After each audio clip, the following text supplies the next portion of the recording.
every goddamn tree in that easement. Go wider before he gets out here. Jabbing one French-tipped fingernail at the 80-year-old cottonwoods my grandfather had planted along the Powder River bottom. The chains roared.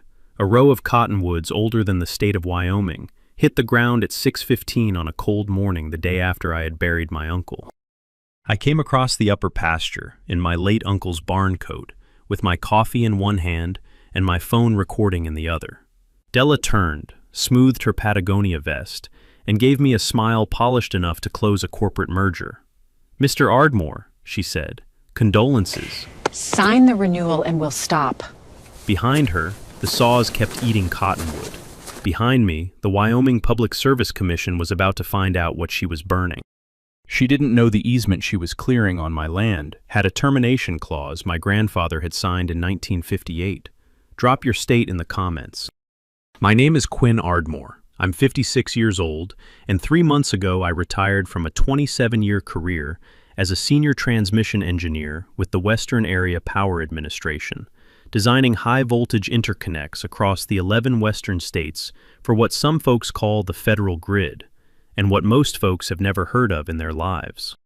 I came home to Sheridan County, Wyoming in March because my uncle Garth Ardmore had died in his sleep, in the same upstairs bedroom of the same farmhouse where my grandfather Hollister Ardmore had been born in 1924, where my mother Marjorie had grown up, and where my uncle had raised me after my parents died on a winter highway outside Buffalo, Wyoming, in 1987.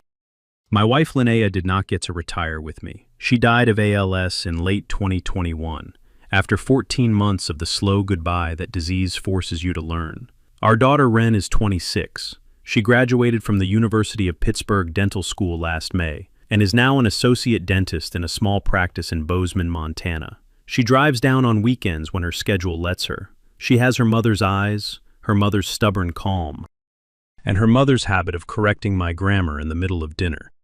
The ranch is 1,700 acres of East Slope Bighorn foothills, shortgrass prairie, cottonwood bottom along the Powder River fork, sagebrush bench above the lower pasture, and a single ridge of ponderosa where my grandfather had built the original homestead in 1947.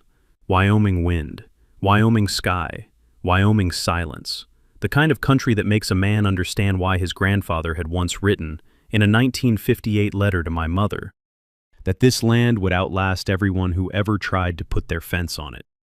Running across the upper third of the ranch, in a north-south corridor about 40 feet wide on paper, is a power line easement. That easement is the spine of this story, so let me tell you about it.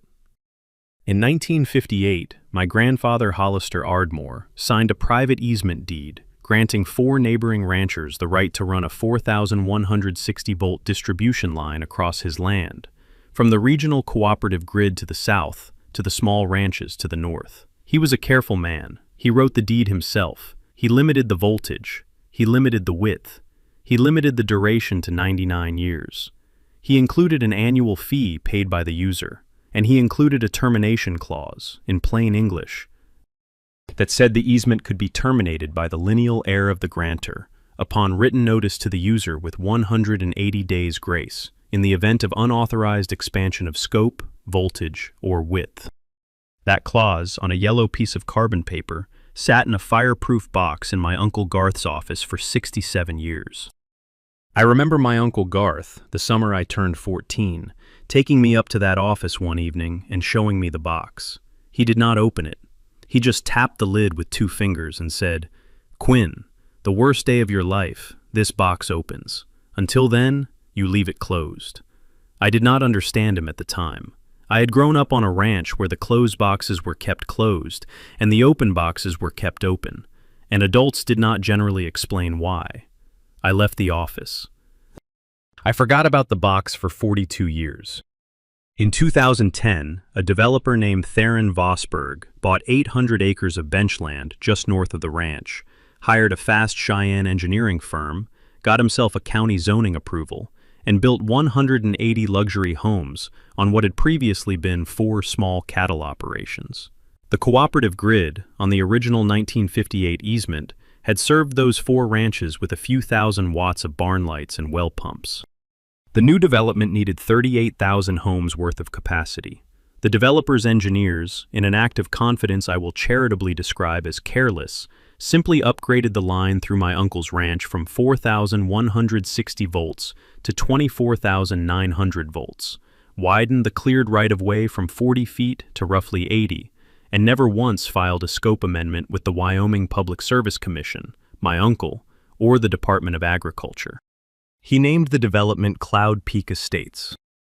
His wife, Adelaide Vosberg, who preferred to be called Della, became its first HOA board president. The first time she crossed our property line was the morning after my uncle's funeral. That was the day she made her first mistake. It would not be her last. Della Vosberg stood in front of a yellow logging skidder with the 80-year-old cottonwood my grandfather had planted in 1947 lying in 3 pieces at her boots. Her Patagonia vest was zipped. Her boots were waterproof. Her hair was so blonde the cold morning sun bounced off it like off a snowfield. The chainsaw crew had stopped when I came down the slope, but she had not. "Mr. Ardmore," she said, "I'm so sorry for your loss. Truly. Garth was a wonderful man.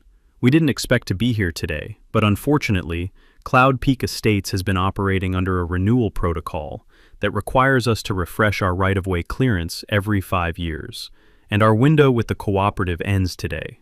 We hate the timing. We really do." I looked at the cottonwood. I looked at the chainsaw crew. I looked at the 80 feet of cleared ground that, on the easement deed in my uncle's office, was supposed to be 40. I lifted my phone and continued recording. "Mrs. Vosberg," I said, "you are on my property. Your crew is operating saws on my land. The trees you are cutting are mine. The cleared right-of-way you are widening is twice what the recorded easement permits. I am asking you, calmly, to instruct your crew to stop and to leave my property within 10 minutes. She smiled the kind of smile a corporate executive uses on a stalled merger. "Mr. Ardmore," she said, "I understand this is emotional for you. The reality is, the existing easement covers reasonable maintenance access. The board's interpretation has always been that the right-of-way required to safely service modern infrastructure is broader than the original 1958 paper. We have been operating under this interpretation since 2010. Garth never objected. We have a folder of correspondence." "I am not Garth," I said. "I'm Quinn. I'm his lineal heir. The easement transferred to me at probate yesterday morning, and I'm objecting now." She blinked, twice. Her smile didn't crack, it just slowed down. "I'd like the saws stopped," I said, "and I'd like you and your crew off my land within 10 minutes. She instructed the foreman to stop the saws. She instructed the crew to leave.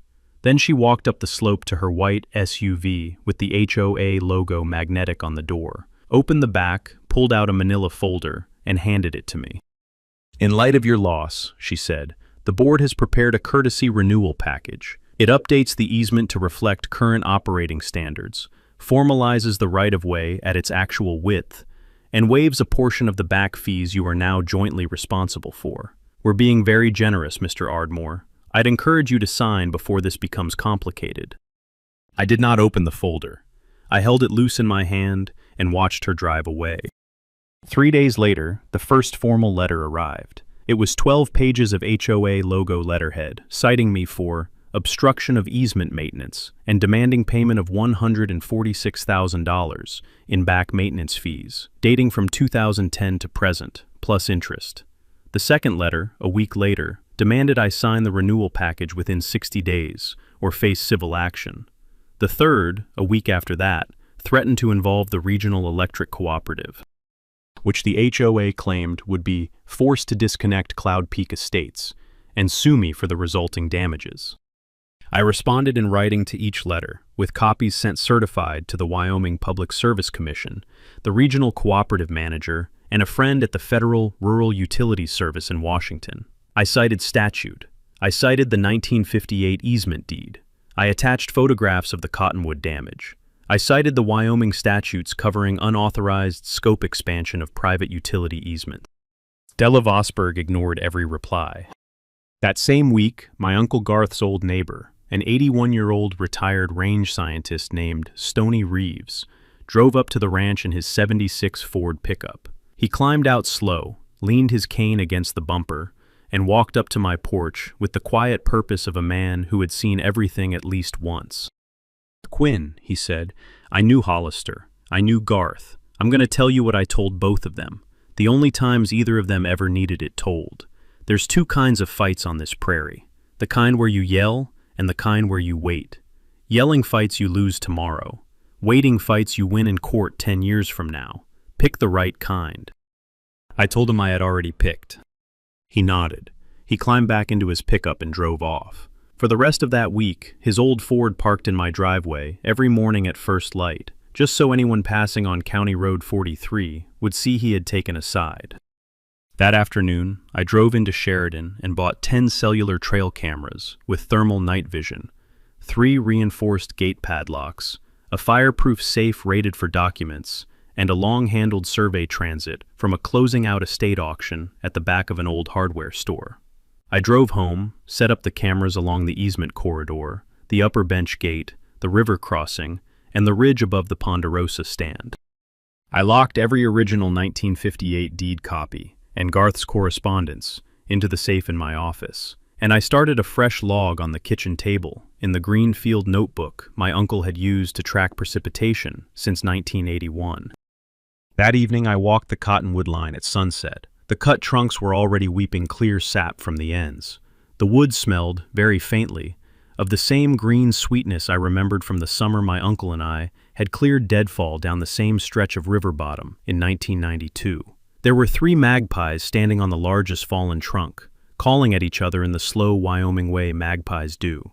I sat down on the next stump over and watched them for a long while. I thought about how long it takes a cottonwood to reach 80 feet, and how short it takes a chainsaw to take it down. I thought about who, exactly, had decided that an old tree was a regulatory inconvenience. The harassment campaign expanded the next week. A Sheridan County weed and pest officer named Holland Truitt rolled up the gravel drive in a county-marked pickup. He was apologetic before he stepped out of the cab. He told me, holding his clipboard at his side, rather than out front the way enforcement officers usually do, that a complaint had been filed alleging knapweed and hound's-tongue infestation in my pastures. He had to walk the lower bench to confirm. He walked it for an hour. He came back to my porch and pulled off his hat to wipe his forehead. "Mr. Ardmore," he said, "this is the cleanest 40-section pasture I have surveyed in this county in 3 years. There is nothing here. I'm marking the complaint as unfounded, and I'm flagging it as potentially harassing. This is the second false report I've gotten on adjacent ranches this year. The other was against a sheep operation up near Story." He told me, off the record, who had filed the complaint. Vosburgh, A.M. The next visitor, a week later, was Kit Bensonhurst, the regional manager of the Powder River Rural Electric Cooperative. Kit was 62, lean, careful, the kind of cooperative manager who had spent 30 years balancing the demands of ranchers and small towns with the regulations of the Wyoming Public Service Commission. He had known my Uncle Garth since the 1980s. He drove out personally because he had received my certified letter, and he wanted to see the easement corridor with his own eyes. We walked it together. He took photographs. He took voltage measurements at the nearest line transformer. When he finished, he stood in the cleared right-of-way with his hat in his hands and looked at me with an expression I have not forgotten. "Quinn," he said, "I am going to tell you something I should have known and did not. The cooperative's records list this line as a 4,160-volt distribution feeder. The line itself, today, is operating at 24,900 volts. Somebody upgraded the conductors and reset the regulators in 2010 without filing the upgrade with us, with the PSC, or with anyone else who should have been notified. My understanding has always been that the upgrade was the cooperative's responsibility. It was not. It was filed under a private engineering firm contract paid for by the developer of Cloud Peak Estates. It was never properly inspected, never properly permitted, and it has been running outside spec for 15 years.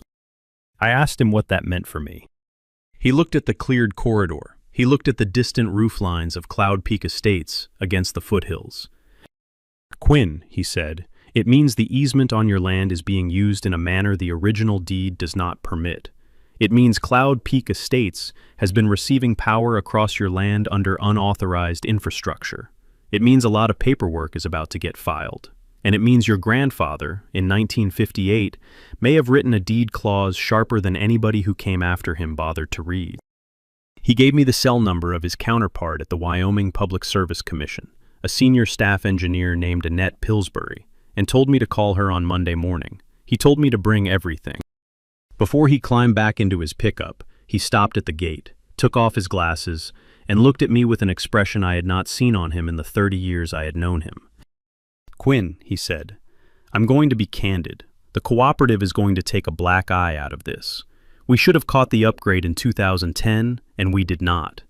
I am asking you, on behalf of 1,500 member ranches in this region, to do this carefully. Don't pull the plug on Cloud Peak Estates grandmothers in February. Use the legal clock. Use the regulatory process. Do it the slow Wyoming way, the kind that holds up later." I told him I would. That night, I sat on the porch with a glass of my uncle's whiskey, watching the sun go down behind the Bighorn skyline. The cottonwoods Della Vosburg had cut 3 weeks earlier stood as a row of broken stumps along the river bottom. The wind moved through what was left of the upper bench grasses. A nighthawk called once from the Ponderosa Ridge.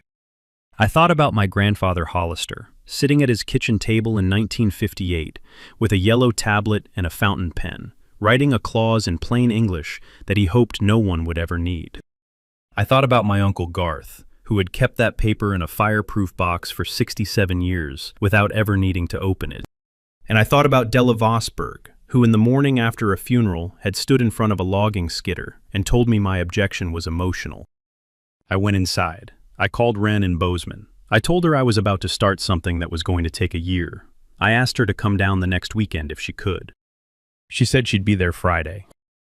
That night I went up to my uncle's office for the first time since the funeral. The fireproof box was where it had always been, on the second shelf of the locked cabinet beside his old roll-top desk. I took the key off the brass hook above the door, the way Garth had shown me when I was 14, and I unlocked the cabinet. The box was dustier than I remembered. The lid opened with a soft metallic sound that, for some reason, almost made me cry. Inside, in a manila envelope on top of every other paper, was the 1958 easement deed, written in my grandfather's careful hand, on yellow legal paper that had not been touched by daylight in 67 years.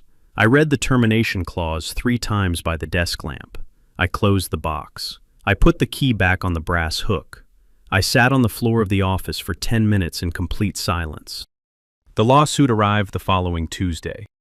The Cloud Peak Estates Homeowners Association had filed a declaratory judgment action in Sheridan County District Court, asking the court to confirm that the existing right-of-way and operational scope of the power line through my property was, by long-standing practice and reasonable interpretation, a permanent and unchangeable feature of the parties' relationship. They asked, in the alternative, for a court-ordered modification of the original 1958 easement to reflect current operational reality. They also asked for a temporary injunction restraining me from any action that might interrupt, impair, or interfere with the existing infrastructure. I read the petition twice on my front porch, with the wind moving through what was left of the cottonwoods. Then I called Vernon Crowell, a small-town country lawyer in Sheridan who had handled my grandfather's, my uncle's, and now my land issues across 3 generations of Ardmores. Vernon was 63, soft-spoken, and one of the sharpest contract lawyers in northern Wyoming. He read the petition slowly over the phone. When he was done, he said one word: brazen. He told me to come to his office at 8 a.m. the next morning. He told me to bring the original 1958 easement deed, my uncle's correspondence file, the photographs of the right-of-way clearing, the cooperative's voltage findings, and a thermos of dark roast from the diner on Main. I brought all of it. Vernon's office was a single-room practice on the second floor of a 1922 brick building above a saddle shop, with one window that looked out onto the Burlington Northern Tracks, and a slow ceiling fan that had been turning since the Eisenhower administration. He spread the documents across his conference table the way a poker player spreads a winning hand. He read for 2.5 hours. He muttered. He underlined. He wrote, in long Wyoming longhand, termination clause and unauthorized scope expansion across separate sheets of yellow legal pad. Finally, he leaned back, folded his hands across his stomach, and looked at me over his reading glasses. "Quinn," he said, "this case is junk. Their declaratory judgment is fiction. Their interpretation theory has no precedent in Wyoming utility law. The court ought to throw it out at first appearance." But Judge Castile is presiding, and Judge Castile, while not in any way corrupt, is a procedural conservative who will not move quickly on a complex easement matter. She'll grant the temporary injunction, freeze everything, and set a 6-month schedule. That's exactly what Della Vosburgh wants. She wants delay. She wants time to establish more facts on the ground. She wants you to settle out of exhaustion. How do we not let that happen? He smiled, slowly, the way a country lawyer smiles when he's already thought past the obvious move. "Quinn," he said, "the district court is the wrong forum. You are not going to win in district court. You're going to file a parallel complaint with the Wyoming Public Service Commission tomorrow morning.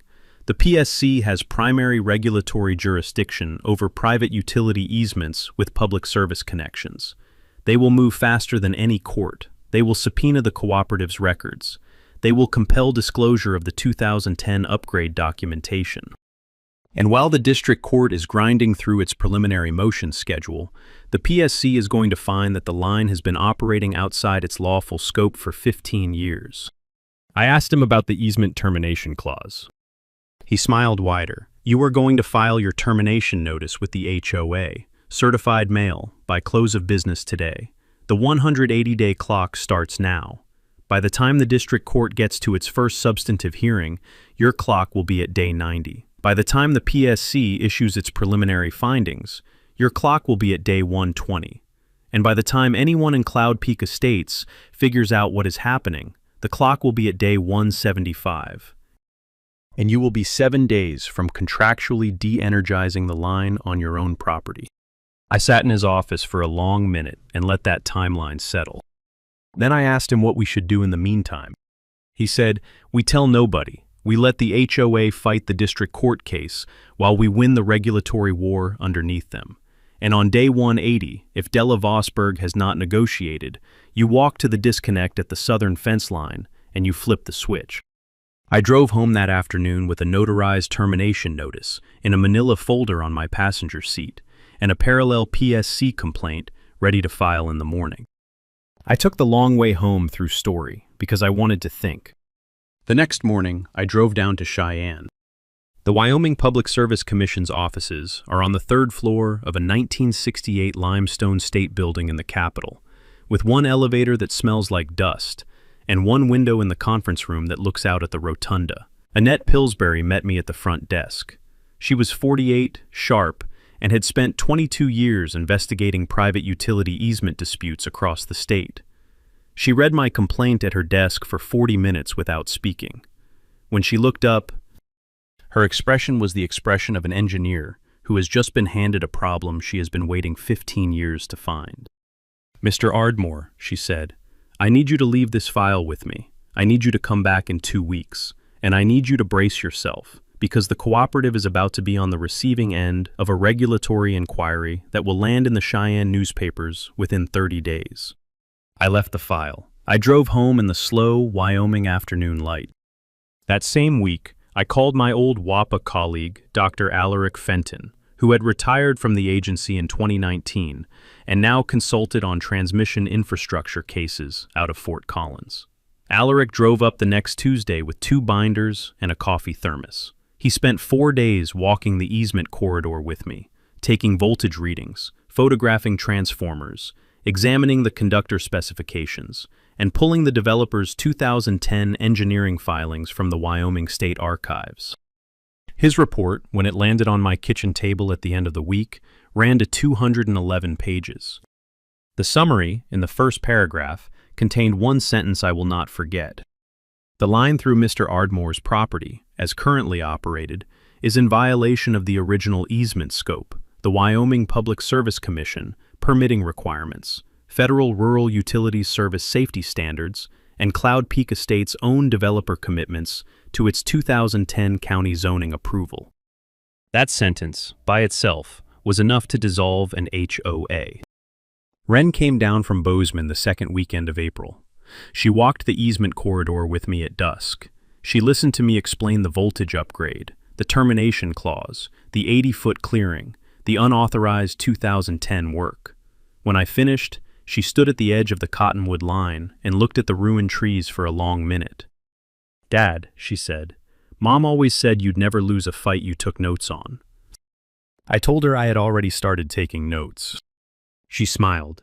She put her arm through mine. "Take more." We walked back to the farmhouse the long way, through the upper bench, past the small headstone my uncle had set in 2019 for his old border collie. The wind was picking up off the foothills the way it does in early spring. Wren told me, somewhere along the trail, that her mother had once said the Ardmore men were slow to anger, slower to forgive, and absolutely impossible to outwait. She told me that line had stayed with her through dental school. She told me she was glad she could finally see it from the inside. Over the next 4 weeks, Vernon Crowell, Annette Pillsbury, Kit Bensonhurst, Alaric Fenton, and I built the regulatory case the way you build a transmission tower. Foundation first, steel up, one bolt at a time. We filed the parallel PSC complaint. We attached Alaric's engineering report. We attached the 1958 easement deed. We attached photographs of the cleared right-of-way. We attached the cooperative's voltage findings. We attached my uncle's 1981 to 2009 correspondence with the cooperative, which contained no record of any voltage upgrade authorization. We attached the developer's 2010 county zoning application, which described the line as existing infrastructure without disclosing the upgrade. Within 72 hours, the PSC issued a formal preliminary inquiry. Within 10 days, they had subpoenaed the cooperative's records, the developer's records, and the HOA's correspondence files. Meanwhile, I drafted, with Vernon, a public information letter to every resident of Cloud Peak Estates. The letter explained, in plain English, the 1958 easement, the 2010 upgrade, the termination clock, the alternate routing options that existed. A reroute around the eastern boundary of my property would cost approximately $3.4 million and take 90 days to construct. And an open invitation to a community information session at the Sheridan County Extension Office on the first Tuesday in May. We mailed the letter certified, on Vernon's letterhead, to every home in Cloud Peak. The Cloud Peak HOA tried to file an emergency motion in district court to block the mailing on grounds of harassment of residents. Judge Castile, to her credit, denied the motion within 90 minutes, with a one-paragraph order noting that public information about a regulatory matter affecting residents' utility infrastructure is not, in any reasonable interpretation, harassment. The Tuesday evening community session at the Extension Office was scheduled for 7. By 6:45, the parking lot was full. By 7, the staff had set up additional folding chairs in the hallway. By 7:15, we had moved the entire meeting outside into the gravel lot under the loading dock awning, because 210 people had shown up. Annette Pillsbury spoke first. She explained, in 12 plain English minutes, what the Wyoming Public Service Commission's regulatory authority over private utility easements was, what the 2010 upgrade had violated, and what the residents could expect over the next 60 days. Kit Bensonhurst spoke next, with the cooperative's records spread on a folding table behind him. Alaric Fenton spoke third, walking through the conductor specifications and the voltage findings with the patience of a man who had taught Engineering 101 for 10 years.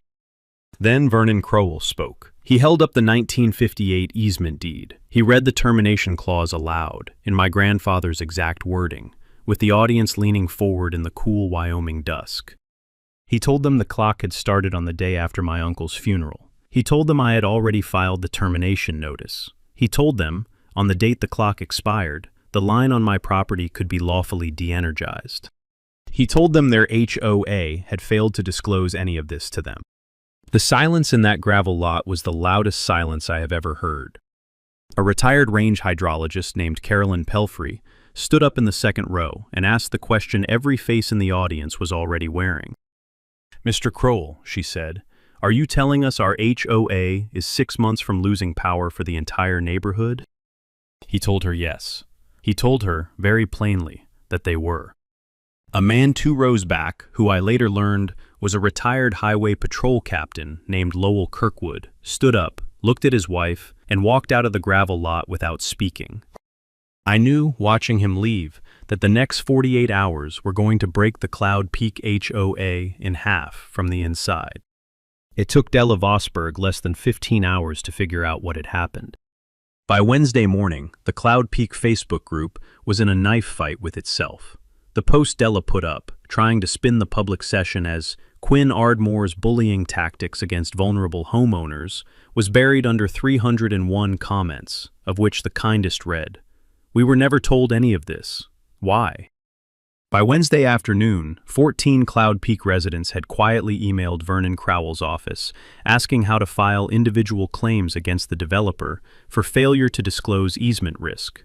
By Thursday, that number was 47. By Friday, the Sheridan Press ran its first article. The reporter was Briar Knox, a 30-something with a master's in environmental policy, and the kind of byline the Cheyenne State House already knew. She had been at the Tuesday public session. Her article, run above the fold under the headline, "The Easement Cloud Peak Forgot It Needed," included photographs of the cleared right-of-way, a sidebar interview with Alaric Fenton, and a single quote from me. "I would prefer not to de-energize the line." The Casper Star-Tribune picked it up the next morning. The Wyoming Public Media radio desk had it by Sunday. By Monday, the Denver Post had a reporter calling Vernon's office. Della responded the way Della responded to everything. She doubled down. She filed a public statement with the Cloud Peak HOA, insisting that the termination notice was an act of retaliation by an emotionally unstable retiree. She gave an on-camera interview to a regional cable station, in which she described me as a man who came home for a funeral and decided to extort his neighbors. She tried to organize a residents' rally outside my main gate. 8 people showed up. 2 of them, Caroline Pelfrey and Lowell Kirkwood, showed up holding signs that read, "Reroute the line." The other 6 left within an hour. By the second week of May, the Cloud Peak HOA's secretary, a woman named Bryn Marsden, who had served on the board for 4 years, resigned in writing and emailed me a copy of every internal HOA email about the easement, going back to 2018. Della had instructed the board, more than once, to manage the optics of the original 1958 deed without alarming residents. She had personally vetoed a 2022 staff suggestion to engage outside legal counsel to review the easement scope. She had, in a 2023 email, Bryn included in her resignation file, written the sentence, "As long as Garth Ardmore is alive, the easement is operationally fine. We deal with the air issue later." I forwarded Bryn's email to Vernon. I forwarded it to Annette Pillsbury at the PSC. I forwarded it to Briar Knox at the Sheridan Press. That night, after Wren had gone to bed in her old upstairs room, Vernon called me with a single sentence. "Quinn," he said, "you need to add cameras tonight. I am hearing things from a friend in Cheyenne. They are about to do something stupid." I did exactly what he said. 3 nights later, my phone buzzed at 2:11 a.m. It was a motion alert from the trail camera mounted in the cottonwood line 40 yards from the southern fence transformer. I sat up in bed. The Wyoming dark was prairie dark, full of coyote song and far-off freight train. I opened the camera app. 5 figures in dark hoodies and headlamps stood in the cleared right-of-way. One was working a handheld trencher into the soil along the line corridor. 2 were laying coils of buried cable. 2 more stood at a small portable generator. The figure standing watch with arms folded wore boots that did not look like work boots, and a vest that did not look like a work vest, and her hair, when the headlamps caught it, was so blonde it threw a small, bright reflection back into the camera lens. Della. I rolled the secondary camera. The trencher was cutting an underground cable trench, parallel to the existing above-ground line. They were burying a redundant feed. They were trying to establish a physical fact on the ground, a buried cable that, in a future hearing, the HOA could argue was long-standing, undisturbed, and therefore presumptively authorized.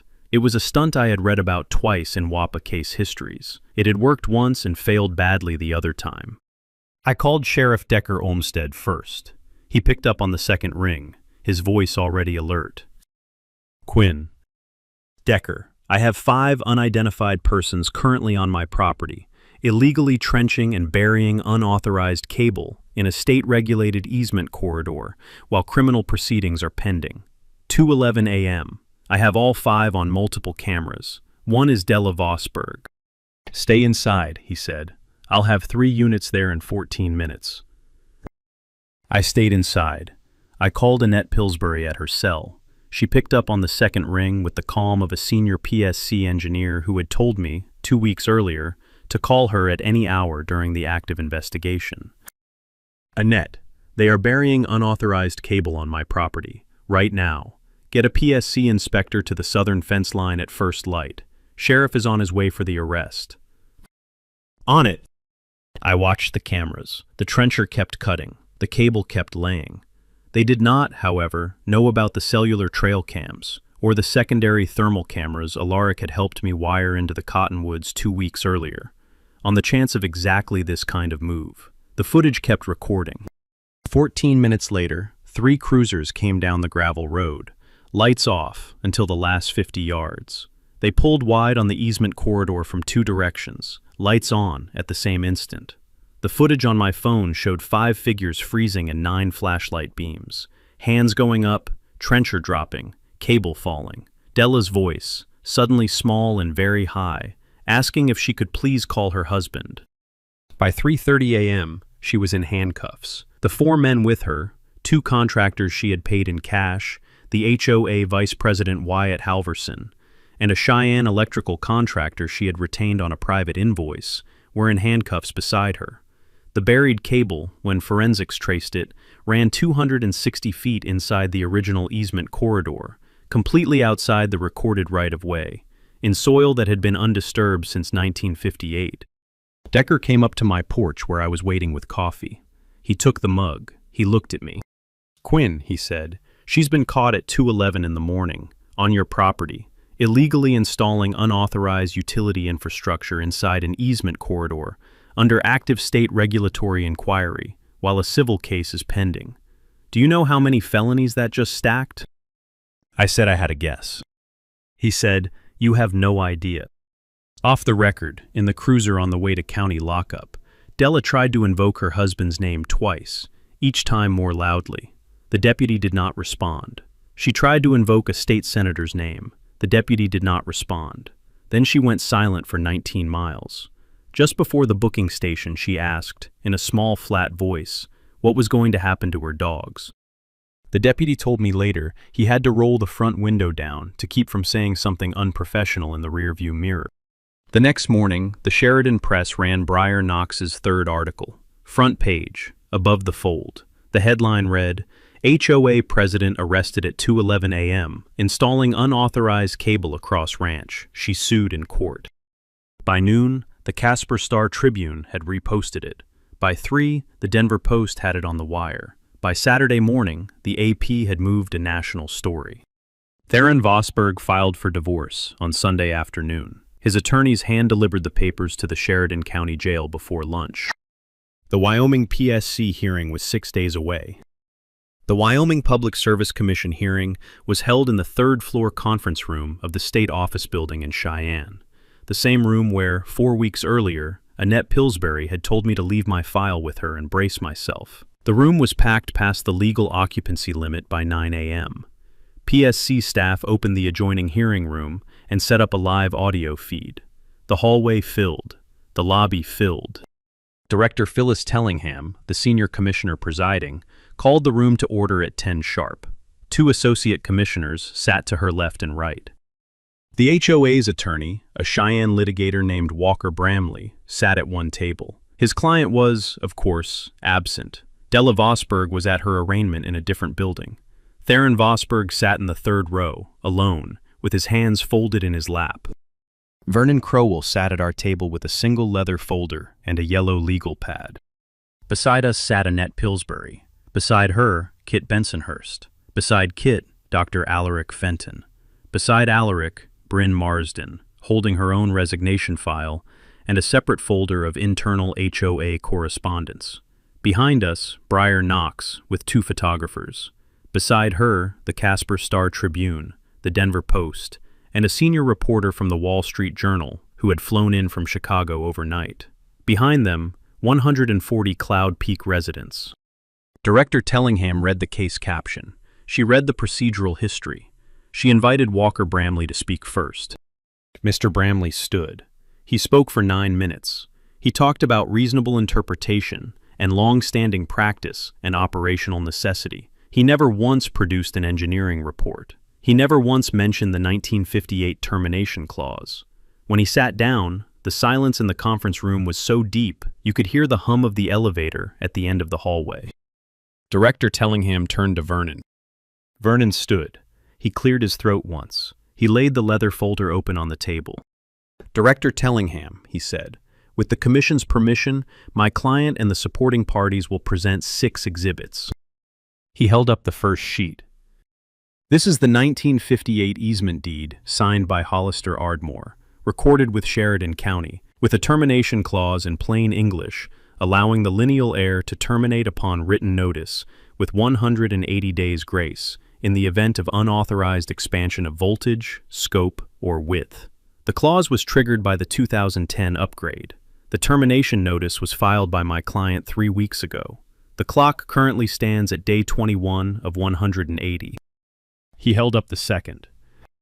This is Dr. Alaric Fenton's 200-page engineering report, demonstrating that the line through Mr. Ardmore's property has been operating at 24,900 volts since 2010, in violation of the 4,160-volt limit in the original easement, in violation of the cooperative's own filed records, and in violation of Federal Rural Utilities Service safety standards.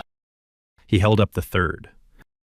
This is Mr. Bensonhurst's signed cooperative review, confirming that no scope amendment was ever filed with the cooperative or with this commission. The 2010 upgrade was done by a private contractor under a developer agreement that was never disclosed. He held up the fourth. This is the developer's 2010 county zoning application, in which the line was described as existing infrastructure, and in which no upgrade was disclosed to the county, the cooperative, or any future homeowner. He held up the fifth. This is footage, recorded at 2:11 a.m. on May 23rd, of Mrs. Della Vosberg and 4 accomplices on my client's property, illegally trenching and installing unauthorized buried cable inside the easement corridor, while criminal proceedings against the HOA were already pending. Mrs. Vosberg is currently under indictment on 7 felony counts. He held up the 6th and final sheet. And this, Director Tellingham, is a written commitment from the Powder River Rural Electric Cooperative, signed yesterday by Mr. Bensonhurst, agreeing to design, permit, and construct an alternate transmission routing around the eastern boundary of my client's property at the cooperative's standard rates, payable by Cloud Peak Estates, with completion possible inside 90 days. My client is prepared to permit the existing line to remain energized through the construction period, in the public interest, on 3 conditions. Cloud Peak Estates funds the alternate routing in full. Cloud Peak Estates pays the 12 years of unpaid easement fees with interest, totaling $43,400. And Cloud Peak Estates accepts permanent dissolution of the existing easement at the moment the alternate line is energized. He laid all 6 sheets on the table. Behind us in the gallery, Cloud Peak residents stood, slowly, 1 row at a time. Caroline Pelfrey stood. Lowell Kirkwood stood. Bryn Marsden stood.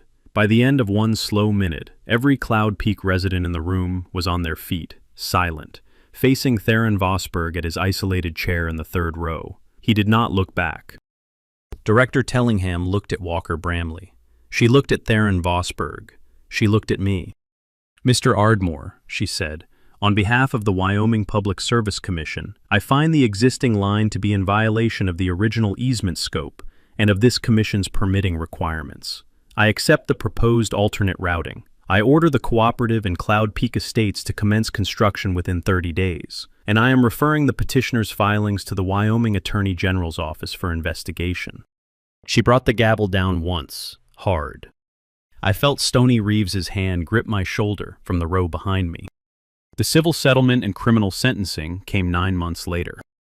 The Cloud Peak Estates Homeowners Association was reorganized by court order under a new board, with Caroline Pelfrey elected the first new president and Lowell Kirkwood elected vice president.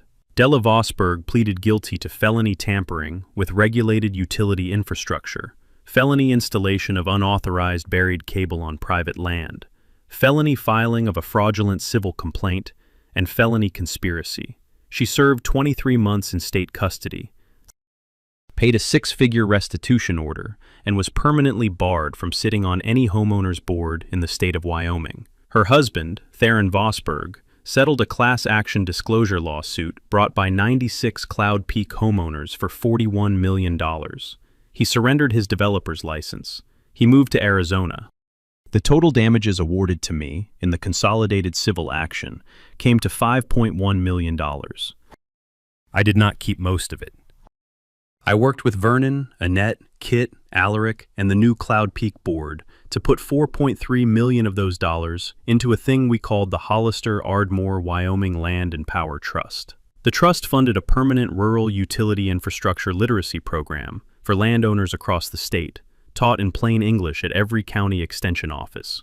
It funded a legal aid fund for Wyoming ranchers facing easement scope disputes, run out of Vernon's old office.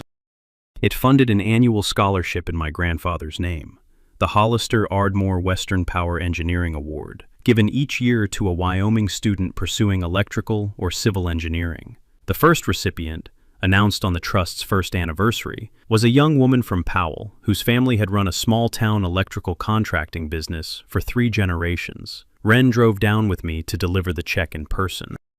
The alternate transmission routing was completed in 87 days. On the afternoon of day 173 of my termination clock, Kit Bensonhurst and I stood at the southern fence line of the ranch, watched the new feed energize on the alternate corridor, and watched the old line through my property go quietly dark for the last time.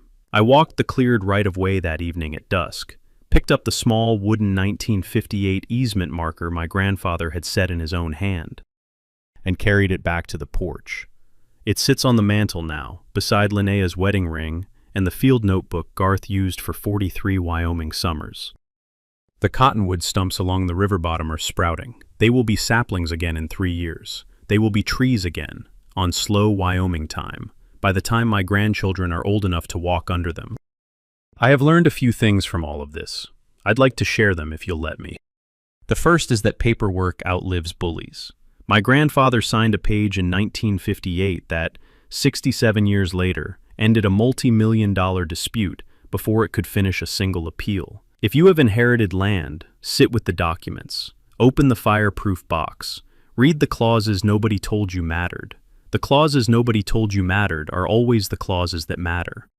The second is that quiet is a kind of leverage. The loudest person in the HOA meeting is almost never the one who has read the actual deed.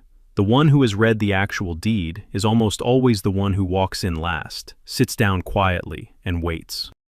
If you've ever been bullied by an HOA with a clipboard and a logo, drop your story below. Tell me your county, tell me your state.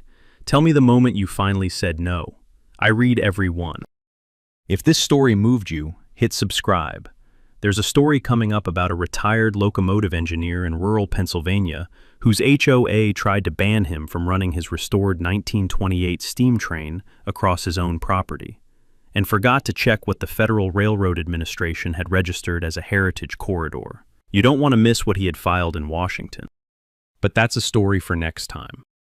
Tonight, I'm going to walk the southern fence line at dusk. I'm going to listen to the wind in what's left of the cottonwoods. And I'm going to thank my grandfather, Hollister-Ardmore, one more time for writing the 1958 deed in his own hand. It mattered. It always mattered. Wren came down from Bozeman the weekend after the line went dark. She brought a yellow Labrador puppy named Marjorie, after my mother, that she had adopted from a shelter outside Billings. The puppy spent her first night in Wyoming chewing on the leg of my uncle's old kitchen chair, while Wren and I drank coffee on the porch and watched the new line glow across the eastern bench in the soft Wyoming dusk. Wren told me she was thinking of opening her own dental practice in Sheridan in 3 years. She told me her mother would have liked the puppy. She told me she would have liked the porch.